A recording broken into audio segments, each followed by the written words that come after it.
Hello everyone, my name is Malvika Sharma. I'm a counseling psychologist, and if you've read the title, I should let you know that I am probably just as new to Bhagavad Gita as you guys are.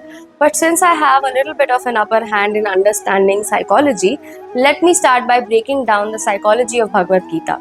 But before that, let's try to understand what exactly Bhagavad Gita is. And you might have questions like, okay, what if I am not super religious? Or what if I don't even believe in God? Or what if I don't want to read something very, very preachy because I'm still young? Or you might think that is it my age to read Bhagavad Gita because I've often seen my grandmother read Bhagavad Gita and I'm just not there yet. So let me break it down to you in a very non-religious way about what Bhagavad Gita actually is. Okay, so since Bhagavad Gita is known to be one of part of the Hindu scripture, you might think that okay, it might probably be very, very preachy. But what if I tell you that Bhagavad Gita actually begins with someone having a breakdown? Someone having a massive panic attack over a war that's about to happen. So, welcome to Bhagavad Gita 101, where we unlock the psychology of Bhagavad Gita not as a religious text, but as a manual that's meant for mental clarity for each and every one of us. Okay, so first things first, you don't necessarily have to believe in God or even have to be super religious or spiritual in order to read Bhagavad Gita. So, one might ask that, okay, why do I even need to read it then? If you've ever asked yourself that what do I do about this very lost feeling that I have on the inside, or what do I do? I have so many chaoses happening in my life and I just feel completely lost. If you've ever asked this question to yourself, then you are already speaking the language of Bhagavad Gita. So Bhagavad Gita is basically a 700 verses long book, but it's not a story. It's rather a conversation that is happening between Lord Krishna and Arjuna, who is the leader of the Pandavas, who are about to fight the major battle at Kurukshetra. Now you might think that Arjuna is a warrior, why does he need to worry about fighting a battle and why is he even anxious about it? Well, the sad part is that he is anxious, scared and having so many overwhelming emotions because in some time he's just about to fight his family. He's about to fight his 100 cousins and the rest of their family, and that is the dilemma that he's facing, that whether he needs to follow his dharma, which is to fight for his side of the army, or whether he should think about the well-being of his relatives even though they're wrong. And even though Arjuna is having this very extended conversation with Lord Krishna, he's not actually talking to him as God, but he's actually talking to him as a friend, as a charioteer, and actually a distant cousin of his. And now you might ask that, okay, we understood all of that, Malvika, but why are we supposed to read a book that's about a war? Okay, we get it, he's anxious, but yeah, it's a story. Well, let me tell you that Bhagavad Gita and the war that we're talking about, the war and the battle, is actually a metaphor because it represents our own mind, the conflicts that we have, the duality that we live in, the indecisiveness that we have sometimes, and so many more conflicts that we have within ourselves. So according to this metaphor, Arjuna is you, who's confused, who's anxious, who probably has a lot of fears and a lot of unanswered questions. And Lord Krishna is your higher self, the version of you that knows what's best for you.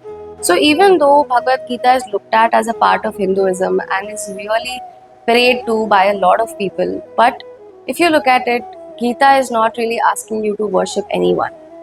It is asking you to believe in yourself. It is asking you to look within yourself and look deeper so that you are able to become the best version of yourself. Okay, so coming back to the breakdown that I was talking about in the beginning of the video, the Bhagavad Gita begins with Arjun having a breakdown where he drops his bow on the ground and he's looking at both the sides of the battlefield and he's thinking to himself that there are people I love on both the sides of this war and I just can't do this. Now, does this sound familiar to you? Of course, not in the battlefield sense, but have you ever been extremely torn between two choices, between two people, between two sets of people, or anything basically?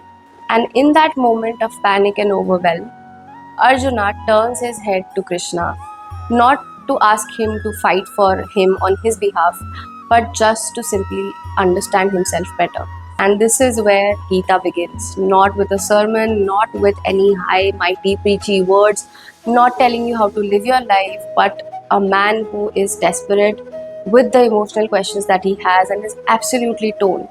So, after hearing to all of this, if you're still not convinced and think that this is just a Hindu mythology book, you can still choose to look at it in that way. But if you look at it as a guide, as a book of wisdom that can offer you some real insight, follow along till the end of the video. So, like I told you, Bhagavad Gita is a book that has many tools to offer you. If you look at it, it's just a conversation written in Sanskrit. But if you decode it, which I will be doing for you in rest of the videos later, you can actually see that there are so many things, there are so many lessons for all of us to learn that we can apply at different stages of our lives. Doesn't matter whether you're a man or a woman, whether you belong to any religion, you have any kind of a faith, or you have any kind of beliefs, whether you're from India or abroad or anywhere. But if you choose to believe in this book as a guide, then it can help you create wonders with your life. So let's look at some of the core ideas that Gita has to offer to us, just so that we get a basic gist of how important and how useful this book can be to us, not as a part of a scripture, but actually just to achieve mental clarity.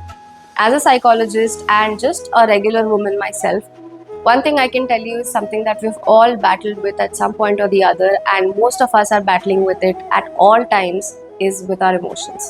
There have been so many instances where our emotions have controlled us, where our emotions have let us down, where our emotions have led us into a wrong direction, where our emotions have led us to places where we have become just more miserable. So, number one of the core ideas of Bhagavad Gita is clarity over emotions. You might have seen that whenever your mind is overwhelmed or you're full of emotions, you can't think straight. So this is the first lesson that Gita teaches us, is to step back and actually observe. So what Gita is telling you is to not be the fear. For example, if you're feeling fear, it's telling you to not look at yourself as someone who's in fear, but as someone who is just observing the fear. Let's say you have a job interview to attend and you're extremely scared of it. Now you might think and you might label yourself that I'm very scared. Now when you do this, even psychologically, I can tell you that when you label yourself with the emotions, you're actually letting those emotions get to you. But when you distance yourself and when you say that I am observing this fear that I have towards the job interview, just a switch of language might seem very simple and basic to all of you, but just this simple switch of language and mindset, distancing yourself from the emotion and observing it rather than letting it be within you, can make a great deal of difference. So to give you one more example, what this is trying to tell you is that before you send an angry text, or before you block someone, or before you yell at someone out of an impulse, just pause. Gita is not telling you not to do any of these. It's not telling you that you should be this noble human who never, retaliates to anyone. But all it is saying is that you need to just pause, breathe, take a step back, observe, and then respond. Because often emotions and overwhelm makes you react to things. And when you react, you often make things bad, not for the other person, not just with the other person, but simply for yourself. So when you take a step back, you are allowing clarity to come in so that you can respond. Number two, that Gita tries to teach us, and this is probably one of my favorite things because I am on my way to actually learning it in my life right now. And by learning, I mean actually implementing it. That is detachment from the results. So I ask a lot of my clients and a lot of people around me that what do you think detachment means? And one of the usual definitions that people give me is that so that I'm in a place where I don't care about anyone or anything, or that I should not be bothered by what the other person is doing. I should be in my own chill zone. But then I go on to tell them that this beautiful meaning of detachment, that detachment is not that you don't care about anyone, or that you are completely separating yourself, that okay, I don't want to see your face anymore.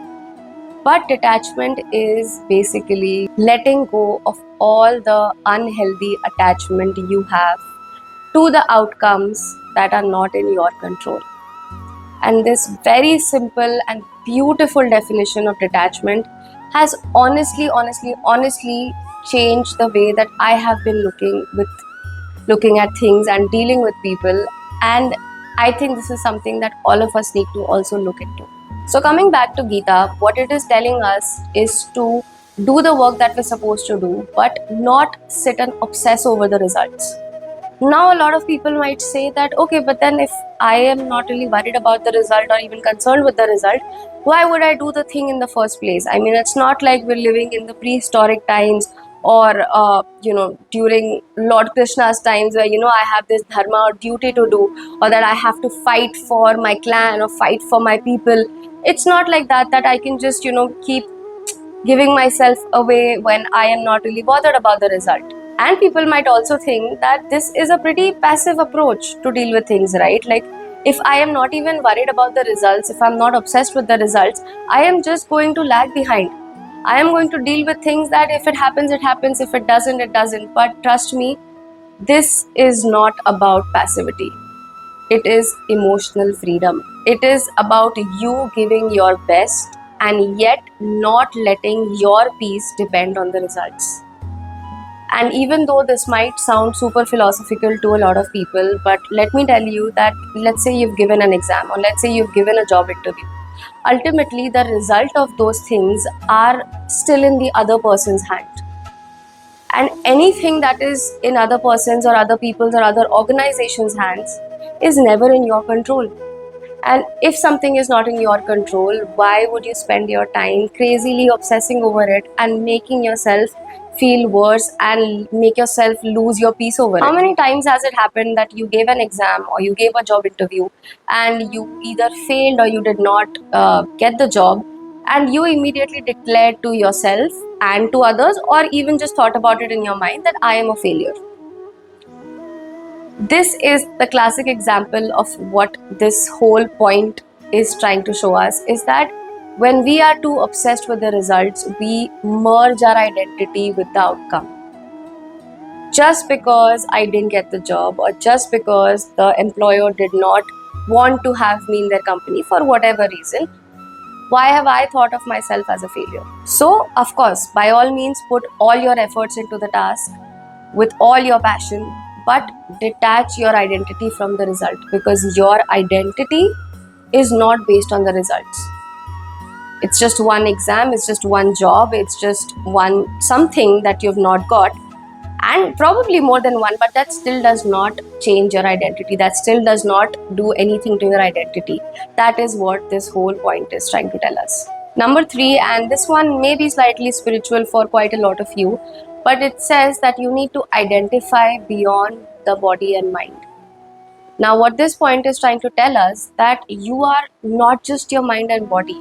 You are a whole living consciousness. And when it talks about identity, it's saying that you are not just the name that you have, the religion that you've been allotted to, the job that you have, or any of these other identification things. You are a consciousness who is capable of becoming the better version of yourself at any given point, regardless of what your name is and what your other identifications are.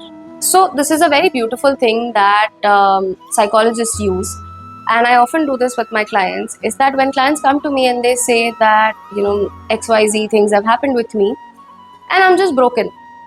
Now, as soon as this person has put a tag or a label on themselves, they are looking at themselves just as that one label. They are now no longer identifying themselves with anything else. They're just looking at themselves as someone who's broken. So this point is trying to tell us that when it's saying that you need to look at yourself or identify beyond your mind and body, is that you are not broken. You need to distance yourself from this feeling, and you need to look at yourself, the parts or the things about you that may be broken. So it's trying to tell us that you are not broken. And if you separate yourself from it, then you are just an observer of that pain. I know might sound like, okay, how do I apply this in my real life? But when you shift this perspective, you are immediately able to look at things from a different angle that you never looked at. And one thing that I tell everyone, and I lead my life by, is that if you're trying to heal from something, don't just depend on time. Time heals everything, they say. Time does not do anything. 20 years can pass from now and I'll still probably be stuck in the same mess or in the same trauma that I am in right now. So time alone does not do anything. It's the perspective and the shift in perspective that ultimately makes a change. And there are so many more other core ideas and important tools that Bhagavad Gita has to offer to us that I will be coming up in my other videos. But let's think about it that, if people are still not convinced, that why is this 5,000-year-old text still relevant to me? And the people who read and preach Bhagavad Gita, they might be the ones to tell you that this is what you're supposed to do or this is what you're supposed to know. But Bhagavad Gita in itself doesn't tell you what to do. In fact, it tells you the right kind of questions that you should be asking and then goes on to answer them for you. Not in a compulsion or a very rules kind of a way that this is what is written in here and you need to do it as it is, because obviously a lot of things that are 5,000 year old are not going to be relevant to us today. So you need to literally take this in a very metaphorical way, like I spoke about in the beginning of the video, that this battle is a metaphor for our minds. So it helps you ask better questions, that who am I? What am I here for? What is my purpose? What am I supposed to do? And if you look at it, this book is not a preachy textbook kind of a thing. It's a mirror to you. Whatever you want to ask, this book has the answers. You just need to look deep enough. So to sum it up for all of you, you don't have to be super religious. You don't need to be necessarily believing in God. You don't need to chant mantras. You don't need to meditate. You don't need to do all of these things in order to read Bhagavad Gita. You don't even need to belong to a specific religion or a specific country in order to be reading this. It's for everyone. All you need to do is be honest with yourself, just like Arjuna was. He was the king and he didn't necessarily have to show his anxiety. He could have shown his brave side, like how he could have faked his confidence, but he instead chose to admit his weakness. He instead chose to admit the overwhelm that he was having and the dilemmas and the conflicts that he was having.